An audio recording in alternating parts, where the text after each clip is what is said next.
Retour en France avec un sujet dont on n'a pas fini d'entendre parler, c'est le vieillissement de la population. Avec une bonne nouvelle, l'espérance de vie s'allonge en France.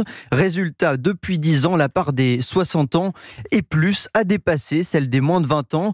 Près de 30% des Français ont déjà soufflé leur 60e bougie. Mais ce poids démographique a aussi des conséquences plus préoccupantes pour l'économie notamment. Et ce n'est que le début, Barthélémy Philippe.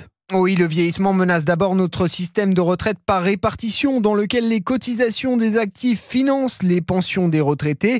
Aujourd'hui, ces pensions représentent presque 15% du produit intérieur brut et la diminution spectaculaire du nombre d'actifs par retraité pèse très lourd sur les comptes publics comme l'explique l'économiste Maxime Sbailly, auteur du Grand Vieillissement. Les pays les plus vieillissants sont aussi les plus endettés. Sur la France, la grande majorité de l'emballement des dépenses publiques sur les 20 dernières années sont principalement liées aux retraites et la santé, qui sont les deux dépenses qui augmentent le plus dans une société vieillissante. Le vieillissement a aussi un impact négatif sur la croissance économique qui n'a plus dépassé 3% depuis l'an 2000. Sur le marché du travail, on ressent des tensions. Le chômage est relativement bas, mais vous avez des pénuries de main-d'œuvre qui se manifestent dans l'économie et qui en fait brident son potentiel. Donc la croissance a tendance à baisser, faute de productivité et faute de main-d'œuvre suffisante pour faire tourner l'économie. Enfin, l'autre grand défi qui nous attend, c'est le financement de la dépendance. La France comptera bientôt 4 millions d'habitants en perte d'autonomie qu'il faudra prendre en charge. Barthélémy Philippe du service économie d'Europe 1.